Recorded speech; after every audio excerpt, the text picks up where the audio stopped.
Hello good evening everyone. आज हम शुरू कर रहे हैं बीएससी थर्ड ईयर भौतिक विज्ञान के। आप लोगों के अंदर स्पेक्ट्रोस्कोपी चल रही थी, स्पेक्ट्रोमेट्री चल रही थी, जिसके अंदर मैं आपको जनरल इन्फॉर्मेशन दे चुकी थी।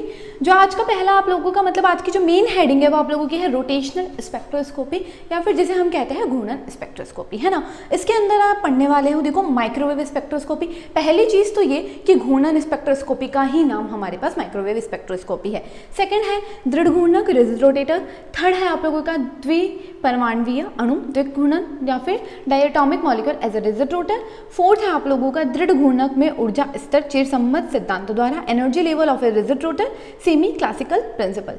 फिफ्थ है आप लोगों का वर्ण नियम। ये सारे के सारे आप लोग क्या पढ़ रहे हो, रोटेशनल स्पेक्ट्रोस्कोपी में आप लोग पढ़ने वाले हो। देखो क्या होता है, मैं आप लोगों को वर्बली सारी चीज़ें बता देती हूँ। देखो क्या होता है, मैंने आप लोगों को एनर्जी लेवल्स बताए थे। रोटेशनल एनर्जी लेवल हम पढ़ रहे हैं। क्या बताया था मैंने आप लोगों को, देखो मैंने आपको बताया था कि इस तरीके से या आप लोगों के पास इलेक्ट्रॉनिक लेवल्स होते हैं, है ना। और इन इलेक्ट्रॉनिक लेवल्स के अंदर क्या होते हैं, छोटे छोटे छोटे छोटे वाइब्रेशनल लेवल्स आप लोगों के पास प्रेजेंट होते हैं, है ना। जो वाइब्रेशनल लेवल v बराबर 0 से शुरू होते हैं, और इन वाइब्रेशनल लेवल के अंदर भी क्या होता है, छोटे छोटे और लेवल्स होते हैं, और इन लेवल्स को हम क्या बोलते हैं, रोटेशनल लेवल्स हम इनको बोलते हैं। ये कहाँ से शुरू होते हैं, j बराबर 0 1 2 3 से ये लेवल्स हमारे शुरू होते हैं, है ना। j बराबर 0 1 2 3 से शुरू होते हैं। तो अब हम पढ़ने जा रहे हैं घूर्णन स्पेक्ट्रोमेट्री या फिर रोटेशनल स्पेक्ट्रोस्कोपी हम पढ़ने जा रहे हैं। रोटेशनल स्पेक्ट्रोस्कोपी है, उसमें ट्रांजिशन जो होता है वो क्या होता है, ये जो एनर्जी लेवल है उसमें एक एनर्जी लेवल से दूसरे एनर्जी लेवल के बीच में होता है। मतलब ये इसको मैं अगर बड़ा करके यहाँ बनाऊँ तो ये मुझे इस तरीके से मिलेगा। ये दो रोटेशनल लेवल है, ये इनको इस तरीके से अगर मैं खोल के बनाऊँ इन अंदर वाले लेवल्स को, तो j बराबर 0 से j बराबर 1, j बराबर 2, j बराबर 3, j बराबर 4 तक आप लोगों को ये लेवल्स मिल जाते हैं, है ना। इनके अंदर क्या होता है, घूर्णन स्पेक्ट्रोस्कोपी या फिर माइक्रोवेव स्पेक्ट्रोस्कोपी भी इसे कहते हैं। इस स्पेक्ट्रोस्कोपी का दूसरा नाम है माइक्रोवेव स्पेक्ट्रोस्कोपी भी हम इसको कहते हैं। इसके अंदर क्या होता है, जब घूर्णन स्तरों के मध्य में, जब रोटेशनल लेवल्स के मध्य में ट्रांजिशन होता है, तो इनसे जो स्पेक्ट्रम हमें प्राप्त होता है उसी से हमें जो स्पेक्ट्रोस्कोपी मिलती है उसे हम बोलते हैं रोटेशनल स्पेक्ट्रोस्कोपी। और इसके लिए क्या होता है, 1 से लेके 100 सेंटीमीटर इनवर्स की, 1 से लेके 100 सेंटीमीटर इनवर्स की क्या होती है, वेवलेंथ की आवश्यकता होती है हमें माइक्रोवेव लेने के लिए। माइक्रोवेव का की जो ऊर्जा होती है वो इतनी रहती है, मैं आपको बता चुकी हूँ। हर लेवल से ऊर्जा को एक्साइटेड करने के लिए अलग लेवल की ऊर्जा की आवश्यकता होती है ना। तो क्या होता है, 1 से लेके 100 तक सेंटीमीटर इनवर्स तक क्या होता है, ऊर्जा की आवश्यकता या फिर तरंग दैर्ध्य की आवश्यकता इसके अंदर होती है। तो इसीलिए इनको हम ये जो रीजन है, ये कौन से रीजन में आता है, ये आता है माइक्रोवेव रीजन में। तो इसीलिए इस स्पेक्ट्रोस्कोपी को हम क्या बोल देते हैं, माइक्रोवेव स्पेक्ट्रोस्कोपी हम कह देते हैं, है ना। इनके बारे में बात चल रही है। उसके बाद हम बात करते हैं, उसके बाद देखो हम बात करते हैं कि ये तो हो गया माइक्रोवेव के, भाई माइक्रोवेव स्पेक्ट्रोस्कोपी होती क्या है, समझ गए आप लोग, इन घूर्णन स्तरों के बीच में होती है। उसके बाद हम बात करते हैं कि types of molecule. Types of molecules कितने प्रकार के होते हैं, देखो आप लोगों को पता होना चाहिए। टाइप्स ऑफ मॉलिक्यूल घूर्णन स्पेक्ट्रोस्कोपी में नहीं, हर जगह टाइप्स ऑफ मॉलिक्यूल्स जो है वो आपके पास 4 प्रकार के होते हैं। पहला जो है वो होता है आपके पास रोटेटिंग मॉलिक्यूल। आपको मैं पीपीटी में बता देती हूँ। देखो पहला जो है आप लोगों के पास रोटेटिंग एक्टिव मॉलिक्यूल या फिर घूर्णन सक्रिय अणु होते हैं। दूसरे आप लोगों के पास होते हैं, देखो हम अभी उन मॉलिक्यूल्स की बात नहीं कर रहे, एक बार टाइप्स ऑफ मॉलिक्यूल देख लो। टाइप्स ऑफ मॉलिक्यूल में पहला जो होते हैं वो होते हैं स्फेरिकल रोटर होते हैं, दूसरे होते हैं लीनियर रोटर होते हैं, तीसरे जो होते हैं सिमेट्रिकल रोटर होते हैं, और चौथे जो होते हैं वो होते हैं असिमेट्रिक रोटर हमारे पास होते हैं, है ना। जब हम बात करते हैं सिमेट्रिक रोटर के बारे में हम बात करते हैं, तो इनके अंदर हमारे पास जो जड़त्व आघूर्ण जिसे कहते हैं, आपको पता होना चाहिए हर तत्व के अंदर हर डायरेक्शन में वो अपना एक जड़त्व आघूर्ण दर्शाता है। तो इसके अंदर मोमेंट ऑफ इनर्शिया जिसे कि जड़त्व आघूर्ण कहते हैं, उनका मान क्या होता है, तीनों का मान हमें क्या मिलता है, बराबर मिलता है, बराबर हमें मिल जाता है तीनों का मान, है ना। ये रहा IA IB और IC, तीनों का मान क्या हो जाता है, बराबर हमें मिल जाता है। इसका मतलब ये होता है कि इसमें इसके अंतर्गत मतलब हमें तीनों का मान बराबर मिल रहा होता है। इसका मतलब इसके अंदर क्या रहता है, कोई भी प्रकार से हमें क्या मिलता है, कोई भी प्रकार से हमें द्विध्रुव आघूर्ण का मान नहीं मिलता। देखो ये बराबर 0 नहीं आएगा यहाँ पे, इस चीज़ को ना तीनों का मान बराबर मिलता है और बराबर ये इस तरीके से हमें IA, IB और IC का मान क्या हो जाता है, तीनों के मान आपको बराबर मिल जाते हैं। कौन से मॉलिक्यूल्स होते हैं, एग्जांपल याद रखना, स्फेरिकल रोटर, CH4 और SF6 जो होते हैं वो हमारे पास क्या होते हैं, वो होते हैं स्फेरिकल मॉलिक्यूल्स कहलाते हैं। लीनियर रोटर होते हैं जिनके अंदर जड़त्व आघूर्ण का क्या होता है, एक मान होता है ना, कोई सा भी एक मान होता है, या तो IA वाला मान हो गया, जैसे IB IC बराबर है तो इनका कोई मान हो गया है ना, और IA 0 हो गया तो मतलब इसका कोई मान नहीं हुआ, तो दो है, दोनों के दोनों बराबर है तो एक ही मान हुआ है ना। उसके बाद IB और IC बराबर है तो IC का मान 0 हो गया, ठीक है, तो IA और IB का कुछ मान हो गया। तो इस तरीके से इनका क्या होता है, जड़त्व आघूर्ण का या मोमेंट ऑफ इनर्शिया का क्या होता है, एक ही मान होता है। उसके बाद बात करते हैं हम सिमेट्रिक रोटर के बारे में बात करते हैं। इसके अंदर जड़त्व आघूर्ण के क्या होते हैं, 2 मान होते हैं, मतलब कि इसके अंतर्गत हमें क्या मिलता है, देखो या तो ऐसा होता है, देखो कि या तो ना हमारे पास ना हम IA और IB एक दूसरे के बराबर हो जाते हैं। देखो 2 मान होने का मतलब होता है, सिमेट्रिक रोटर में क्या होता है, सिमेट्रिक रोटर में होते हैं, सिमेट्रिक रोटर में क्या होता है, 2 मान होते हैं। या तो इसके अंदर ऐसा हो जाएगा कि भाई IA बराबर IC हो गया है ना, IA बराबर IC हो गया है ना, या फिर मानो IA बराबर IB but this is not equals to IC हो गया, तो एक मान तो ये हो गया, दूसरा मान ये हो गया है ना। या फिर ऐसा हो सकता है कि भाई IA नॉट इक्वल्स टू और ये बराबर, मतलब ये एक ही मान हो गया और दूसरा मान ये हो गया है ना। तो इस तरीके से देखो इन दोनों का मान क्या माना, इसका मान भी 5 है, इसका भी 5 है और इसका 4 है, तो दो टाइप के मान मिल गए ना, एक मान ये मिल गया, दूसरा ये रहा, इसके अंदर एक मान मिल गया, दूसरा ये मिल गया है ना। तो हम बात कर रहे हैं कि भाई है ना, सिमेट्रिक रोटर्स जो होते हैं उनके अंदर क्या होता है, जड़त्व आघूर्ण 2 प्रकार से 2 मान मिलते हैं है ना, या तो इस तरीके से 2 मिल सकते हैं या फिर इस तरीके से 2 मान मिल सकते हैं। उसके बाद बात करते हैं हम एसिमेट्रिक रोटर के बारे में, और इसके एग्जाम्पल्स जो होते हैं सममित घूर्णक के सिमेट्रिक रोटर के होते हैं वो होते हैं NH3 CH3 Cl होते हैं है ना। उसके बाद फोर्थ जो है वो आप लोगों का होता है असिमेट्रिक रोटर। असिमेट्रिक रोटर के अंदर क्या होता है, जड़त्व आघूर्ण या फिर मोमेंट ऑफ इनर्शिया जो होता है हमारे पास उसके 3 मान मिलते हैं, मतलब IA, IB और IC तीनों के तीनों अलग अलग होते हैं है ना। तो एग्जाम्पल है H2O और CH3OH है ना। तो आप लोग एक शब्द ध्यान रखिएगा, देखो आप लोगों को अब हम आगे बात करते हैं कि भाई अब देखो सारे मॉलिक्यूल्स, देखो ध्यान रखना कि स्पेक्ट्रोमेट्री, हम स्पेक्ट्रम जिन का भी हम स्पेक्ट्रम निकाल रहे हैं, जिन का भी हम स्पेक्ट्रम देख रहे हैं, उनके अंदर क्या होता है कि भाई है ना, जिन का भी हम स्पेक्ट्रम देख रहे हैं, जिन का भी स्पेक्ट्रम निकाल रहे हैं, तो सारे के सारे मॉलिक्यूल हमको रोटेशनल स्पेक्ट्रा नहीं देंगे, मतलब सारे के सारे मॉलिक्यूल के लिए हमको रोटेशनल स्पेक्ट्रोस्कोपी से ग्राफ नहीं मिलेगा, कुछ ही मॉलिक्यूल का मिलेगा और कुछ का नहीं मिलेगा है ना। तो इस आधार पर मॉलिक्यूल्स जो होते हैं वो क्या होते हैं, 2 प्रकार के होते हैं। पहला जो हो गए जो कि हमें घूर्णन दे रहे हैं, मतलब रोटेशनली एक्टिव, क्योंकि रोटेशनल स्पेक्ट्रा दे रहे हैं। दूसरे वो जो रोटेशनल स्पेक्ट्रम नहीं दे रहे हैं वो हो जाएंगे रोटेशनल इनएक्टिव। तो अब हम देख लेते हैं, देखो रोटेशनल एक्टिव कौन से होते हैं, देखो ऐसे मॉलिक्यूल्स जिसके अंदर डायपोल मोमेंट प्रेजेंट होता है, मतलब द्विध्रुव आघूर्ण प्रेजेंट होता है, उनको बोलते हैं हम रोटेशनली एक्टिव मॉलिक्यूल। अब द्विध्रुव आघूर्ण आप लोगों को निकालना आना चाहिए, ये 11th-12th में सिखाया जाता है, वैसे मेरे को पता नहीं आता होगा आप लोगों को, लेकिन हाँ फिर भी मेरा काम है आपको बताना। तो देखो क्या होता है, ऐसे मॉलिक्यूल्स एक ट्रिक होती है उसको निकालने की, क्या होता है द्विध्रुव आघूर्ण। जैसे कि हम बात करते हैं NH3 की है ना,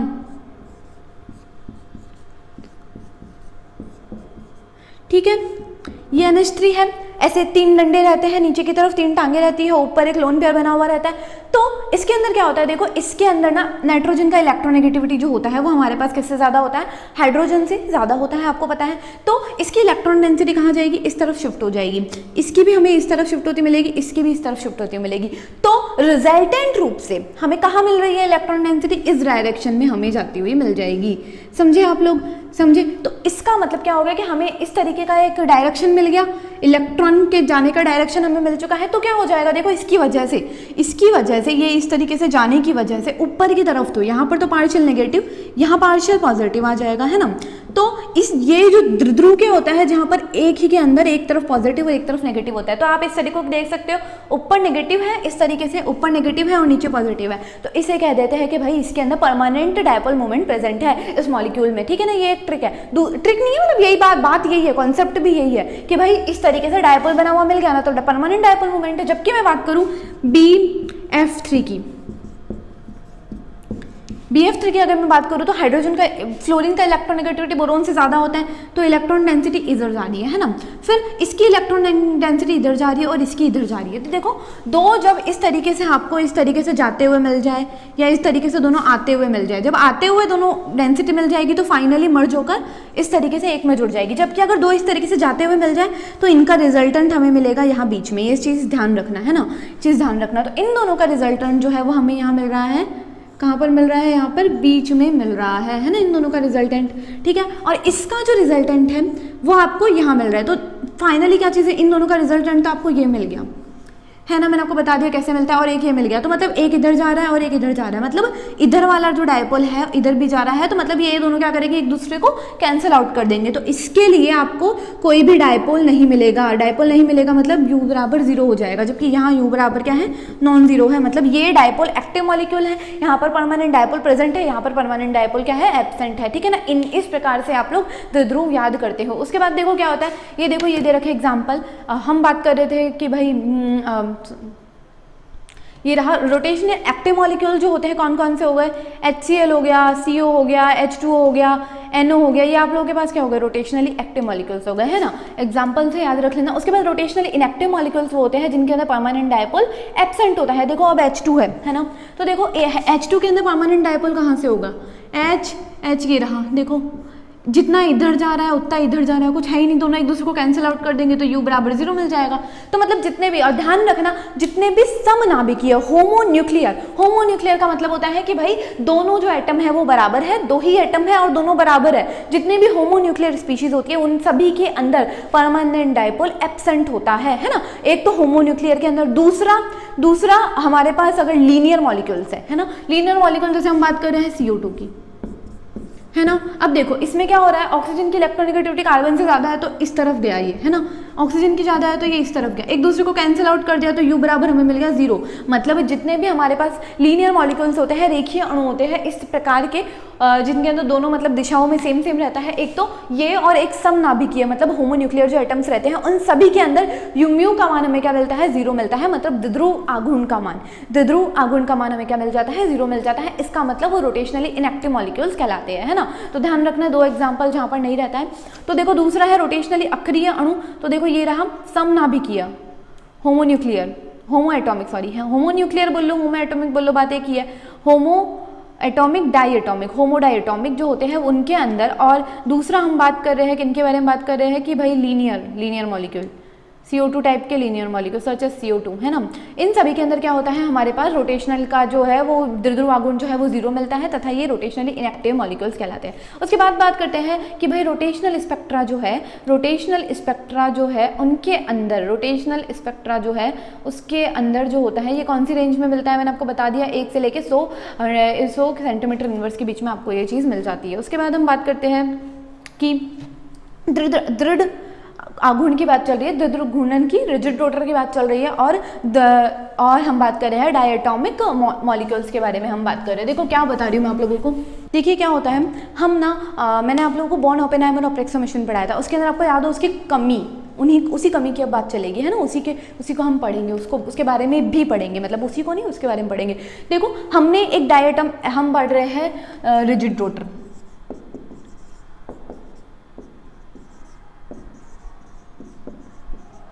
रिजिड रोटर या फिर दृढ़ घूर्णक के बारे में बात चल रही है। देखो इनके अंदर क्या होता है कि माना कि दो एटम में इस तरीके से एक दूसरे से जुड़े हुए हैं,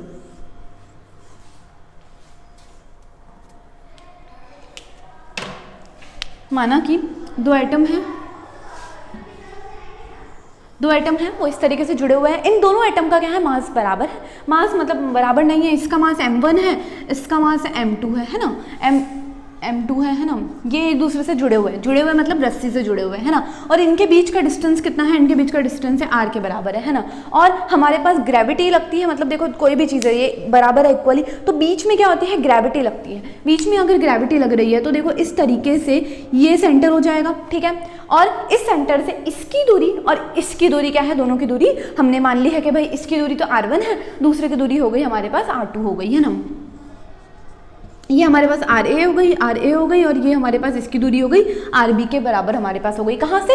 ये जो द्विक बिंदु होता है, ये ग्रेविटी का जो बिंदु होता है, वहाँ से इसकी दूरी R1 हो गई, उसकी दूरी R2 हो गई, बीच की दूरी R हो गई, है ना। अब क्या हो रहा है कि ये जो बॉन्ड है, ये जो बॉन्ड है, इसको मैंने मान लिया सॉलिड, मतलब इस तरीके से, और ये गोले गोले घूम रहे। अब देखो, चूंकि ये सॉलिड है तो क्या ये वाइब्रेशन करेगा? नहीं, ये कंपन नहीं करेगा। अगर रस्सी होती इसकी तरह तो ये कंपन करती, लेकिन ये बॉन्ड जो है उसको इन्होंने मान लिया रिजिड। रिजिड मान लिया मतलब बॉन्ड जो है स्ट्रॉन्ग है, ये क्या होता है, मूवमेंट नहीं करता है, ये सिर्फ ऐसे ऐसे घूमेगा, बाकी इस बॉन्ड में कुछ भी नहीं हो रहा है ना। तो मतलब जब हम रोटेशन कर रहे हैं तो रोटेशन करने का मतलब है कि ये ऐसे ऐसे घूम रहा है ना, तो सिर्फ रोटेशन हो रहा है, साथ में वाइब्रेशन नहीं हो रहा, क्योंकि वाइब्रेशन, बीच में बॉन्ड तो है ही नहीं, सॉलिड है, तो वाइब्रेशन नहीं हो रहा। तो हम बात कर रहे हैं इस टाइप के रोटेशन की, जहां पर क्या होता है, इस टाइप के रोटेशन की बात कर रहे हैं जहां पर वाइब्रेशन, बॉन्ड में वाइब्रेशन, बॉन्ड वाइब्रेशन जो है वो होता है एब्सेंट होता है। हम इस टाइप की चीज़ की बात कर रहे हैं। क्यों? क्योंकि बॉन्ड को हमने क्या मान लिया है, दृढ़ मान लिया है, रिजिड मान लिया है, क्योंकि हमारा जो बॉन्ड है वो हमारे पास कैसा है, रिजिड है, ठीक है ना। इस प्रकार के रोटेशन की बात चल रही है। और देखो, दूसरा जो रोटेटर अभी आएगा उसके बारे में बता देती हूँ। उनके अंदर क्या किया है, दो ऐसे गोले माने हैं, उन दोनों गोलों के अंदर हमने ये माना है कि जो उसका बॉन्ड है ना वो धागे के रूप में है, और चूंकि वो धागे के रूप में है, धागे के, इसको तो बोल दिया हमने रिजिड रोटर, ठीक है ना। दूसरे की हमने बात कर ली कि ये धागे के रूप में है, ठीक है ना। ये थोड़ा सा सॉलिड है, ये धागे के रूप में, मतलब धागे के रूप में है तो ये इस तरीके से गति करेगा। ऑफकोर्स सी बात है, अगर धागा है और धागे को सहारे आपने कभी ऐसे घुमाओगे तो कुछ ना कुछ कंपन तो उस धागे में भी होगा।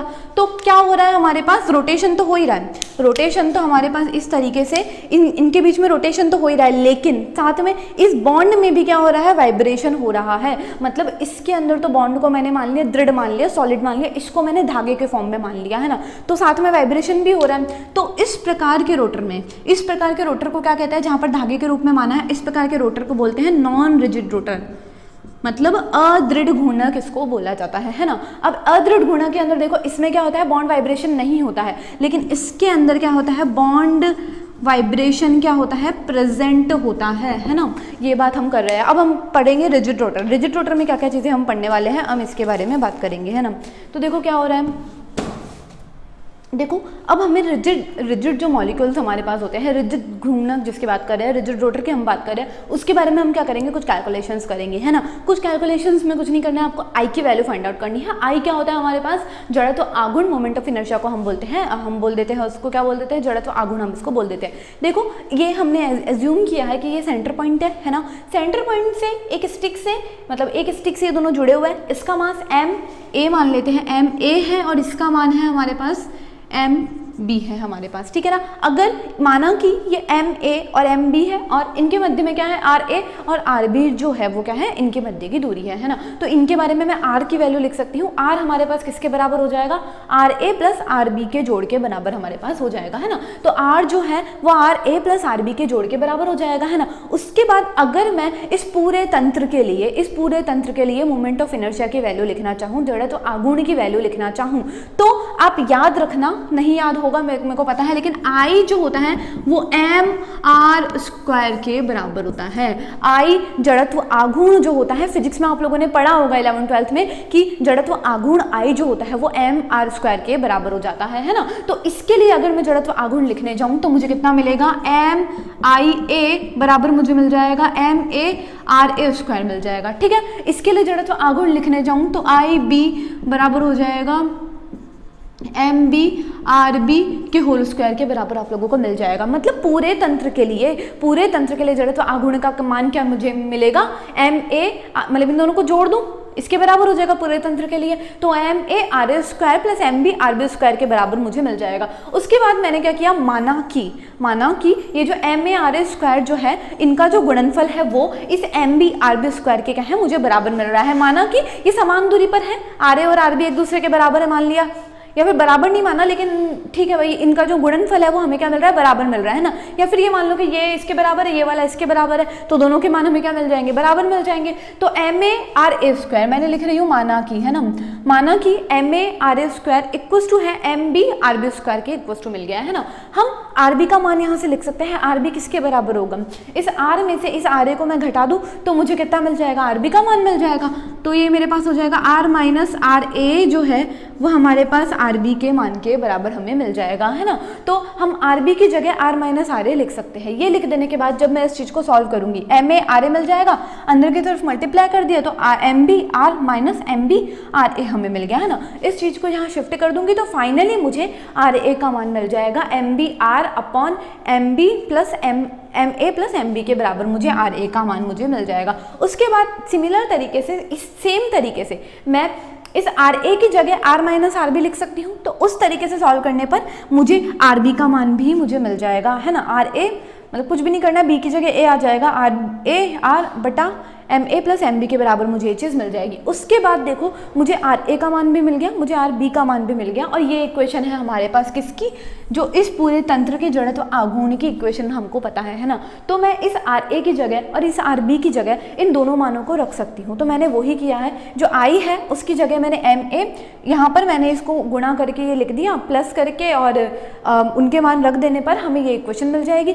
यहाँ से मैं ऊपर से एम ए एम बी को क्या कर सकती हूँ, एम ए एम बी को क्या कर सकती हूँ, कॉमन ले सकती हूँ। तो मैंने एम ए एम बी को कॉमन ले लिया, और ऊपर से मैं आर स्क्वायर को भी कॉमन ले सकती हूँ, तो मैंने कॉमन ले लिया। अंदर की तरफ क्या बच गया, देखो एक एम बी बच गया, प्लस में आके एक एम ए हमारे पास बच चुका है ना। ये हमने लिख दिया। उसके बाद इस दोनों को भी मैंने, ये जो कॉमन इन दोनों में से मैं ले सकती हूँ, है ना। तो M A M B square को भी मैंने क्या कर दिया है, कॉमन ले लिया है, तो मुझे ये चीज़ मिल गई है। इस M A M B M A से ये एम ए एम बी जो है वो कट सकता है, एक एम ए एम बी बच जाएगा। तो ऊपर की तरफ हमें मिल गया M A M B upon में M A plus M B R square, हमें ये चीज़ मिल चुकी है। ये हमारे पास हो गई है जड़त्व आघूर्ण के मान हो गए, है ना। दूसरी एक और चीज़ की आप लोगों के पास एक टर्म होती है रेजिडुअल मास या फिर समाहित द्रव्यमान। समाहित द्रव्यमान को हम म्यू से प्रदर्शित करते हैं। देखो ये वाला म्यू और जो आप लोगों को मैंने द्विध्रुव आघूर्ण वाला म्यू बनाया था, दोनों अलग है ना, उनको एक मत समझना। तो ये जो है ये हमारे पास क्या हो जाएगा, समाहित द्रव्यमान, जिसको हम बोलते हैं रेजिडुअल मास, ठीक है ना। और समाहित द्रव्यमान का मान कितना होता है, ध्यान रखना, एम ए एम बी बटा M A plus M B के बराबर आपको मिल जाता है ना। रेजिडुअल मास या समाहित द्रव्यमान का मान आपको मिल जाता है M A M B plus M B के बराबर आप लोगों को मिल जाता है। तो इस M A M B upon M A plus M B की जगह मैं म्यू का मान लिख सकती हूँ। तो मुझे आई बराबर मिल जाएगा mu R square, mu R square. ये आप लोगों के लिए रिजिड रोटेटर जिसे कहते हैं उसके लिए जड़त्व आघूर्ण का मान हो चुका है। आई जो है हमें फाइनली मिल जाएगा म्यू आर स्क्वायर के। ये आप लोग के जड़त्व आघूर्ण हो गया। हम आगे देखते हैं, देखो क्या होता है।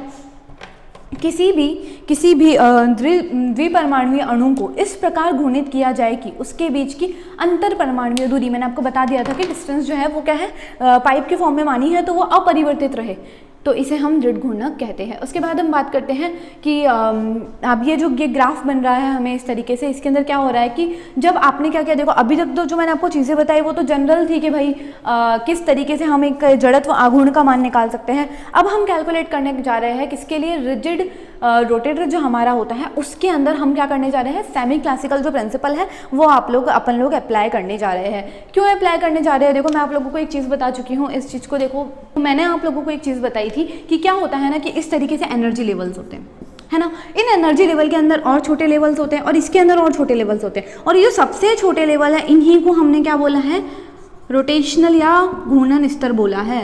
रोटेशनल लेवल इन्हीं को हमने बोला है। और इनको अगर मैं बाहर बना के देखूँ तो ये इस तरीके से मुझे दिखे थे, है ना। जे बराबर 0 से लेके 1 2 3 पर जाते हुए हमें मिल जाएंगे, है ना। तो देखो एनर्जी लेवल जब हमें दिख रहे हैं तो इनका कुछ ना, इन एनर्जी का भी तो कोई मान होगा, मतलब इस लेवल की खुद की कोई एनर्जी होगी। एनर्जी का बढ़ता हुआ क्रम ही तो है यहाँ पर, ये एनर्जी का बढ़ता हुआ क्रम ही तो है। तो देखो यहाँ से लेके यहाँ तक जाने पर इनकी खुद की कोई बढ़ती हुई एनर्जी होगी, है ना। तो हम बात कर रहे हैं कि भैया ना देखो यहाँ से लेके यहाँ तक जाने पर इसकी कुछ एनर्जी होगी, इसकी भी कुछ एनर्जी होगी, इसकी भी कुछ एनर्जी होगी, और इस लेवल की भी कुछ एनर्जी होगी, और इसी तरीके से इन सारे लेवल की कुछ ना कुछ एनर्जी होगी। तो हम क्या चाहते हैं कि भाई हमें इन एनर्जी एनर्जी का मान पता लग जाए हम, ताकि कैलकुलेट कर पाए कि भाई कौन से लेवल की कितनी एनर्जी है। तो उस कैलकुलेशन के लिए हम किसका यूज़ कर रहे हैं, क्लासिकल मैकेनिक्स को यूज़ में ले रहे हैं, है ना। तो देखो समझना, देखिए अब हम बात कर रहे हैं कि हमने एनर्जी की कैलकुलेशन हमें करनी है। तो देखो हमारे पास जो एनर्जी जो होती है वो हमारे पास किसके बराबर होती है, याद रखना E इक्वल्स टू होता है 1/2I⍵²। ये हमें क्लासिकल मैकेनिक्स ने बोला था। क्लासिकल मैकेनिक्स आप लोगों के सिलेबस में नहीं है तो मैं आपको नहीं बता सकती, लेकिन हाँ क्लासिकल मैकेनिक्स ने हमें बोला था कि एनर्जी जो होती है वो 1/2I⍵² के बराबर होती है। जो ओमेगा है वो हमारे पास होती है एंगुलर वेलोसिटी या फिर कोणीय वेग जिसे हम कह देते हैं, है ना, कोणीय वेग या फिर एंगुलर वेलोसिटी। I जो होता है वो होता है जड़त्व आघूर्ण, मतलब मोमेंटम ऑफ इनर्शिया हमको कह देते हैं, है ना, ये होता है। उसके बाद अगर आप मानते हो कि भाई रोटेटर जो है हमारे पास वो क्या कर रहा है, आपके पास हमारा जो रोटेटर है वो क्या कर रहा है, तीनों ही डायरेक्शन में हमारा जो रोटेटर है वो क्या कर रहा है, तीनों डायरेक्शन में, मतलब 3 डायमेंशंस होते हैं, एक एक्स होता है, दूसरा वाई होता है, तीसरा जेड होता है, तीनों ही डायरेक्शन में रोटेट कर रहा है। तो तीनों डायरेक्शन के अंदर उसकी अलग अलग ऊर्जा होगी। तो माना कि ई एक्स में ऊर्जा ई एक्स है ना, एक्स डायरेक्शन में ई एक्स है, वाई में ऊर्जा उसकी ई वाई है और जेड में ऊर्जा उसकी है ई जेड के बराबर है ना। तो क्या हो जाएगा, हमारी जो टोटल ऊर्जा है वो E X plus E Y plus E Z के बराबर हो जाएगी, ठीक है। ये दोनों मैंने जोड़ दिए। उसके बाद ई का मान हमें पता होता है कि ई जो होता है हमारे पास क्या हो जाता है 1/2I⍵² के हमारे को बराबर मिल जाता है। तो ई एक्स लिख सकती हूँ मैं 1/2I⍵², एक्स क्योंकि एक्स के लिए बात चल रही है, वाई के लिए भी सेम चीज़, जेड के लिए भी मैं सेम चीज़ लिख सकती हूँ। उसके बाद हमें कोणीय संवेग जो होता है, देखो ये सारी चीज़ें आपको फिजिक्स में पढ़ाई गई है ना, ये केमिस्ट्री का पार्ट नहीं है लेकिन ये फिजिक्स का पार्ट है, ये सब चीज़ें आपको फिजिक्स में पढ़ाई गई है ना। तो आपके पास ना 10th या कुछ चैप्टर था, मेरे को याद नहीं है ठीक से, लेकिन ना 9th या 10th चैप्टर था उसके आसपास वाला ही होगा, उसके अंदर ये चीज़ बताई गई है ना। तो देखो क्या होता है, जो हमारा J बराबर I ओमेगा होता है इसको कोणीय संवेग बोलते हैं, एंगुलर मोमेंटम हम इसको बोल देते हैं, है ना। तो क्या होता है I⍵² के अंदर मैंने क्या किया, I⍵² से मैंने इस इक्वेशन को ऊपर भी Ix से और नीचे भी Ix से मल्टीप्लाई कर दिया। तो मुझे यहाँ क्या मिल गया, I⍵x की पावर में 2 मिल गया, है ना। तो जब पावर में 2 मिल गया तो मैं j की पावर jx का स्क्वायर लिख सकती हूँ इस चीज़ को, और अपॉन में मिल जाएगा 2ix मिल गया।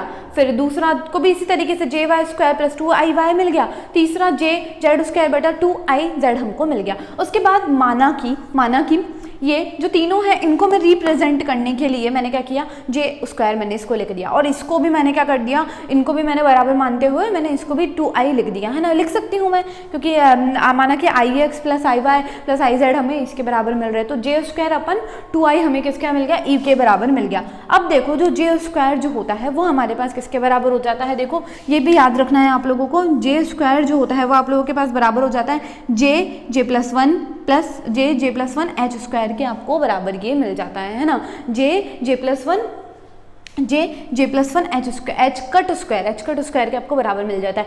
h कट जो स्क्वायर होता है वो अपना आपका बराबर होता है h/2π के। तो मैंने यहाँ पर क्या कर दिया, इसकी जगह मैंने h/2 h कट स्क्वायर और इस वाले मान को मैंने उठा के क्या कर दिया, यहाँ पर रख दिया, ठीक है। तो E मुझे बराबर मिल गया j+1 h²/2i के बराबर मुझे ये चीज़ मिल चुकी है। उसके बाद हम जानते हैं कि h² जो होता है वो h/2i के बराबर हो जाता है। तो h² की जगह मैं h/2π लिखूंगी, तो 2 दूनी 4 और 4 दूनी 8 हो जाएगा, π² और h² हमें मिल जाएगा, है ना। ये जो मान हमें मिला है ये जूल के रूप में मिला है, ये मान हमें जो मिला है ये जूल में मिला है। देखो मैं आपको पहले ही मेंशन कर रही हूँ, आपकी बुक में यूनिट्स नहीं दे रखी है, और वो जो यूनिट्स है वो बहुत इंपॉर्टेंट है, मतलब फॉर कॉम्पिटिशन एग्जाम्स ये चीज़ें बहुत इंपॉर्टेंट है। बाकी देखो थियोरेटिकल पेपर्स में कोई इतना रीड आउट नहीं करता है, लेकिन कॉम्पिटिशन पेपर्स में ये बहुत इंपॉर्टेंट है ना, यूनिट याद रखना। तो इसकी क्यों इंपॉर्टेंट है वो अभी आपको पता लगेगा। ये जो मान है ना ये एनर्जी का मान है, मतलब कौन सी एनर्जी का मान है, जो ऊर्जा स्तर हमें मिले थे ना,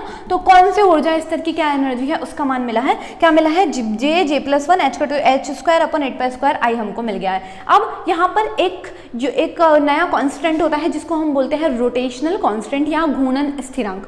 जो घूर्णन स्थिरांक है आप लोगों का वो होता है आप लोगों के बराबर h²/8π² के बराबर, आप लोगों के जूल के बराबर आप लोगों का क्या होता है, ये रोटेशनल, ये जो आपका घूर्णन स्थिरांक जैसे बोल दो, रोटेशनल कांस्टेंट आप इसको बोल दो। तो b बराबर आपको मिल जाता है h²/8π² के बराबर आप लोगों को मिल जाता है। तो मैं h²/8π² की जगह मैं क्या लिख सकती हूँ, b लिख सकती हूँ। तो मुझे e का मान कितना मिल गया, e का मान मुझे मिल गया j+1 b जूल में हमें ये मान मिल गया, ठीक है। अब ये जो मान हमें मिला है E equal to J J plus one B, जो आपको मान मिला है ये किसका मान है, इस एनर्जी लेवल की ऊर्जा का मान आप लोगों को मिला है। क्या मान मिला है, B J plus one B के बराबर आपको जे प्लस वन प्लस और बी के बराबर आपको ये मान मिल गया है। बी इसमें किसके बराबर है, बी आपके पास घूर्णन स्थिरांक है जिसे हम रोटेशनल कांस्टेंट भी बोलते हैं। ये किसके बराबर होता है, एच स्क्वायर अपन 8π² के आपको बराबर मिल जाता है ना। ये हो गई चीज़ें। उसके बाद मैं आपको एक चीज़ बता दूँ कि क्या होता है कि आप हमेशा एक ट्रिक कह लो उसको, कॉन्सेप्ट ही है वो वैसे तो, लेकिन हाँ ठीक है। क्या होता है कि आप इस चीज़ को जो हम जब भी इसके अंदर यूज़ में लेते हैं, मतलब हम जब भी स्पेक्ट्रोस्कोपी को पढ़ेंगे ना, तो आपने देखा होगा कि एनर्जी की रेंज को भी किस फॉर्म में लिखा है, 1 से लेकर 100 सेंटीमीटर इनवर्स की फॉर्म में लिखा है ना। मतलब हम तरंग दैर्ध्य के टर्म में, हम वेव लेंथ की टर्म में हम इसको यूज़ में लेते हैं, ठीक है ना। तो हम वेव लेंथ की टर्म में यूज़ में लेते, तो हम क्या चाहेंगे कि ये जूल वाले मान है वो सेंटीमीटर इनवर्स में परिवर्तित हो जाए। तो ध्यान रखना, जूल को जब सेंटीमीटर इनवर्स में परिवर्तित करना हो तो जूल वाले मान में hc का भाग दे दो। जब भी आप जूल वाले मान में hc का भाग दे दोगे तो आपको क्या मिल जाएगा, सेंटीमीटर इनवर्स में मान मिल जाएगा। ये एक ट्रिक है, ध्यान रखना, ये एक तरीका है, इसका कॉन्सेप्ट है। तो मैं नहीं चाहती आपको समझाना क्यों ये चीज़ें की है, लेकिन हाँ क्योंकि इनकी भी यूनिट होती है, जैसे इसकी यूनिट होती है जूल सेंटीमीटर, इसकी यूनिट होती है जूल सेंटीमीटर होती है ना। तो जब ये जूल सेंटीमीटर होती है ना और इसकी तो ये क्या हो जाता है, ये जूल से ये जूल कट जाता है तो सेंटीमीटर इनवर्स बच जाता है ना। तो मतलब समझे आप लोग, समझे, इस तरीके से ये चीज़ें होती है ना। तो इन्हीं के लिए ये इसकी यूनिट होती है जूल, इसकी होती है सेंटीमीटर होती है, ठीक है ना। तो जब आप इसको करोगे, ये जूल और सेंटीमीटर है तो जूल से जूल कट जाएगा, सेंटीमीटर इनवर्स बच जाएगा। इसीलिए हम क्या करते हैं, HC से जूल वाले मानों को क्या कर दो, आप सिंपल सा ध्यान रखो, जूल वाले मानों को आप क्या कर दो, HC से डिवाइड कर दो। जब आप जूल वाले मानों को HC से डिवाइड कर दोगे तो जूल वाले मान किस में परिवर्तित हो जाएंगे, H मतलब सेंटीमीटर इनवर्स वाले मानों में परिवर्तित हो जाएंगे, मतलब किस में, वेवलेंथ वाले में, तरंग दैर्ध्य वाले में। तो इस B के मान को, B बराबर हमारे पास h स्क्वायर 8π² I जो है इसमें मैंने HC का भाग दे दिया है ना। तो ये हो गया हमारे पास सेंटीमीटर इनवर्स में, H से ऐड कर दिया तो मैं इसको मिटा देती हूँ। तो हमारे पास B बराबर हमारे पास हो गया h/8π² IC के बराबर हो गया, किसमें, सेंटीमीटर इनवर्स में। उसके बाद बात चलती है इनकी, तो ये तरंग दैर्ध्य मिल जाएगी। देखो मैंने आपको बोला कि हम क्या करते हैं, हर चीज़ में तरंग दैर्ध्य के रूप में लेते हैं। तो अब सेंटीमीटर इनवर्स, तरंग दैर्ध्य की यूनिट क्या होती है, सेंटीमीटर इनवर्स। वेव लेंथ है वो एक प्रकार की, तो तरंग दैर्ध्य नहीं, तरंग संख्या, बेसिकली तरंग संख्या, वेव नंबर जो है उसके फॉर्म में हम निकाल रहे हैं। तो वेव नंबर का मान हमें मिलेगा यहाँ पर, है ना। देखो ध्यान रखना, लेमडा तरंग दैर्ध्य जिसे कहते हैं, वेव लेंथ जिसे कहते हैं, उसकी यूनिट होती है सेंटीमीटर नैनोमीटर, है ना। और भी होती है, जितनी भी मीटर ले लो, पिकोमीटर ले लो, कुछ भी ले लो। और हमारा जो वेव नंबर होता है म्यू से दर्शाते हैं, उसे मैं यहाँ स्मॉल ई से दर्शा रही हूँ। म्यू जो होता है उसकी यूनिट होती है centimetre inverse, nanometre inverse, metre inverse, इस तरीके से होती है ना। तो मैं क्या करूँगी, इसको SC से भाग दे दूँगी तो मुझे कितना मिल जाएगा, मुझे मिल जाएगा ये बराबर बी की जगह मैं ये वाला मान रख दूँ, सेंटीमीटर इनवर्स वाला मान रख दूँ, है ना। तो मेरे को क्या मिलेगा, J+1 और B की जगह मैंने h/8π² IC सेंटीमीटर इनवर्स मुझे मिल जाएगा, है ना। और ये B का जो मान है हम जानते हैं सेंटीमीटर इनवर्स में है, तो समेशन ये जो स्मॉल e का मान भी हमें मिल जाएगा J+1 और B के बराबर मिल जाएगा, लेकिन सेंटीमीटर इनवर्स में मिलेगा। तो देखो ध्यान रखना, याद रखने की चीज़ क्या है कि फॉर्मूला तो सेम है, फॉर्मूले में कोई परिवर्तन नहीं है। चेंज किस में है, इसकी यूनिट जूल है और इसकी यूनिट सेंटीमीटर इनवर्स है ना। और जहाँ पर यूनिट जूल है वहाँ पर तो B का मान है h² I जूल, है ना। लेकिन जहाँ पर सेंटीमीटर इनवर्स में है मान, वहाँ पर B का मान है h/8π² IC सेंटीमीटर इनवर्स के बराबर है। तो आप लोगों को मान मिल चुके हैं। और इस तरीके से अब आपको क्या करना है, देखो इस तरीके से आप लोग अब क्या कर सकते हैं, मैं इस तरीके से क्या कर सकती हूँ, जो हमारे एनर्जी लेवल्स है ना उनके मान लिख सकती हूँ, है ना। तो देखो माना कि J बराबर 0 से शुरू करते हैं। J बराबर 0 जब आप लोगों के पास है तो वही हम EJ का मान निकाल रहे हैं, इसका मान निकाल रहे हैं, क्योंकि मैंने आपको कहा स्पेक्ट्रोस्कोपी में हम सेंटीमीटर इनवर्स की फॉर्म में निकालते हैं। मैं आपको ये बात बोल चुकी हूँ। तो हम क्या करेंगे, देखो इन चीज़ों को मिटा दी हूँ मैं, ये है ना। तो J की जगह मैंने सबसे पहले, J क्या है, एनर्जी लेवल का मान है, बोला ना यहाँ पे। ये जो एनर्जी लेवल बन रहा है J बराबर 0 से शुरू होते हैं, फिर 1 जाते हैं, फिर 2 जाते हैं, इस तरीके से जाते हैं, है ना। तो हम बात कर रहे हैं इनकी। तो देखो क्या होता है, J बराबर 0 जब आपने लिया है यहाँ पर, तो ये 0 हो गया। मैं ऊपर फॉर्मूला लिख देती हूँ, J+1 B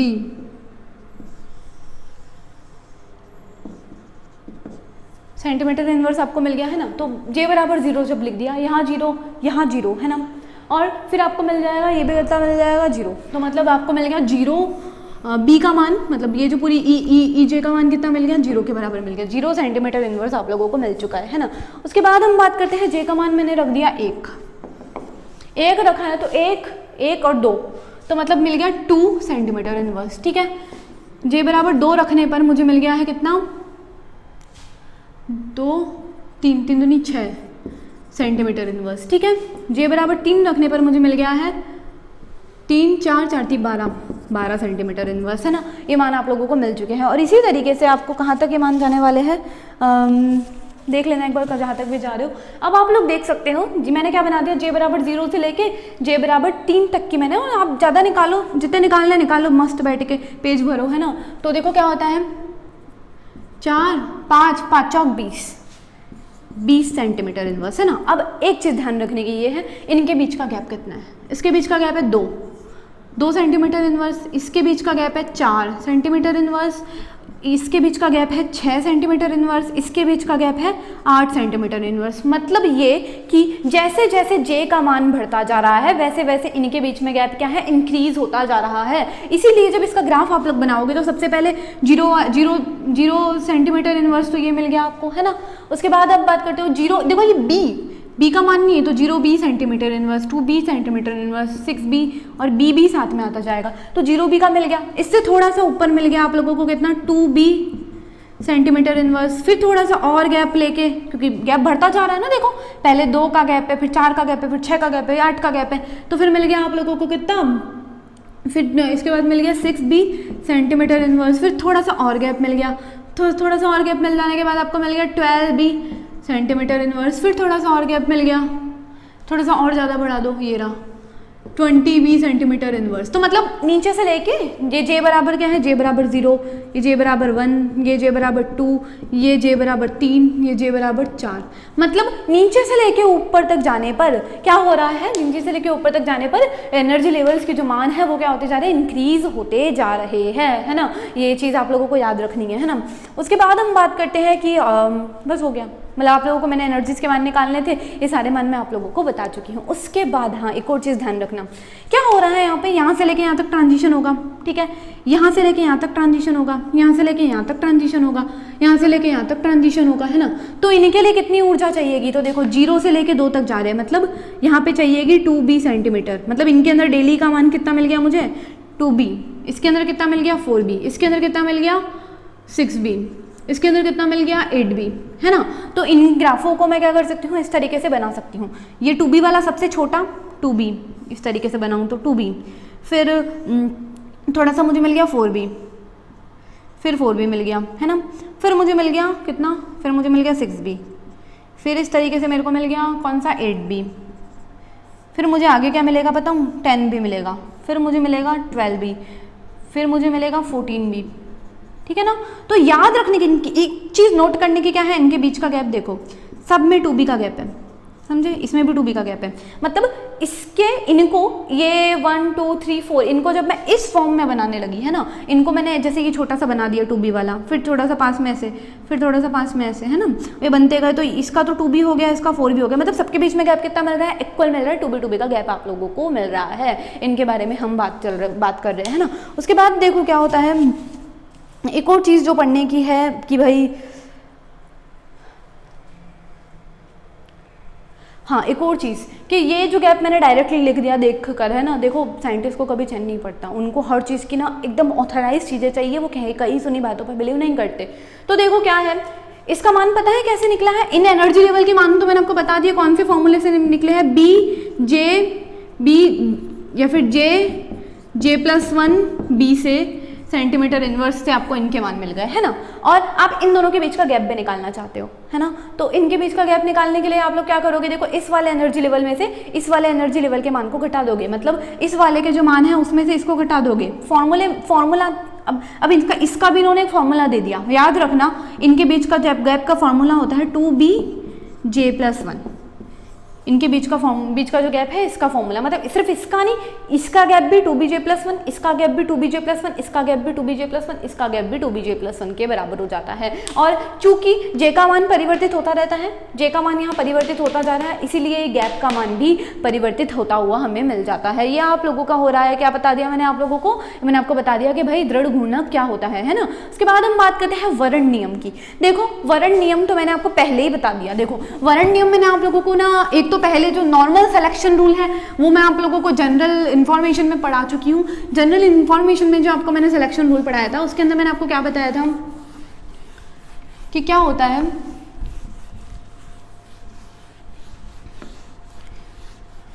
सिलेक्शन रूल जो मैंने आप लोगों को पढ़ाया था उसके अंदर मैंने आप लोगों को क्या बताया था, जनरल कि डेल जे का मान आपके पास क्या होना चाहिए, +-1, तो ही हमारे पास क्या हो जाएंगे जो, तो ही हमें जो संक्रमण मिलेंगे वो क्या मिलेंगे, अलाउड मिलेंगे, हमें अनुमत संक्रमण मिलेंगे। अदरवाइज अगर जे बराबर डेल जे बराबर +-2 है, +-3 है या कुछ भी है तो हमें संक्रमण क्या मिलेंगे, फॉरबिडन मिलेंगे। फॉरबिडन का मतलब होता है अनुपत मिलेंगे, मतलब हमें अनुमत वर्जित संक्रमण मिलेंगे। वर्जित को इंग्लिश में फॉरबिडन बोलते हैं ना, तो हमें वर्जित संक्रमण मिलेंगे। जो अलाउड संक्रमण होते हैं वो तो हमें इंटेंस मिलते हैं, मतलब तीव्र, अधिक, मतलब अच्छे से दिखने वाले मिलते हैं, जबकि इसके जो संक्रमण है वो हमें तीव्र नहीं मिलते, हमें अच्छे से दिखने वाले नहीं मिलते। तो कहने का मतलब क्या है कि ये एनर्जी लेवल है, बढ़ते हुए मिलान है। अब तो भाई हम जानते हैं बढ़ता हुआ होता है ना। देखो तो j बराबर 0, j बराबर 1, j बराबर 2, j बराबर 3, j बराबर 4 है ना। तो अलाउड कौन से होंगे, यहाँ से यहाँ जो हो रहा है वो अलाउड है, यहाँ से यहाँ जो हो रहा है वो अलाउड है, यहाँ से यहाँ जो हो रहा है वो अलाउड है, और यहाँ से यहाँ जो हो रहा है वो भी अलाउड है। लेकिन यहाँ से यहाँ हो रहे हैं वो वर्जित नहीं है, वो मतलब वो क्या, वो अनुमत नहीं है, है ना। यहाँ से यहाँ हो रहा है वो अनुमत नहीं है, यहाँ से यहाँ हो रहा है अनुमत नहीं है, और यहाँ से यहाँ जो हो रहा है वो अनुमत नहीं है। ये सारे अनुमत नहीं है, ये सारे के सारे हमें अनुमत मिल जाते हैं। और दूसरा ये कि मैंने आपको पहले ही बता दिया घूर्णन सक्रिय अणु कौन सा है, घूर्णन अक्रिय अणु कौन सा है, बता दिया। किनमें, जिनमें द्रुध्रुवागुण उपस्थित होता है वो तो होते हैं सक्रिय, और जिनमें नहीं होता है वो होते हैं अक्रिय। तो यही चीज़ें मैंने आप लोगों को बताई है ना। Thank you so much. I think आप लोगों को समझ में आया होगा। फॉर मोर डिटेल आप लोग हमारी आप लोग बुक्स पढ़ सकते हो, BR Puri Sharma and Pathania, AS Negi, SC Anand, Kundu N Jain, Suresh Ameta, RC Khandelwal, R Ameta, J Vardiya. And अगर आपको बहुत ज़्यादा डिटेल में कुछ भी चीज़ जाननी हो और anything regarding your career, so you can contact to the WhatsApp number given here and the email address given here.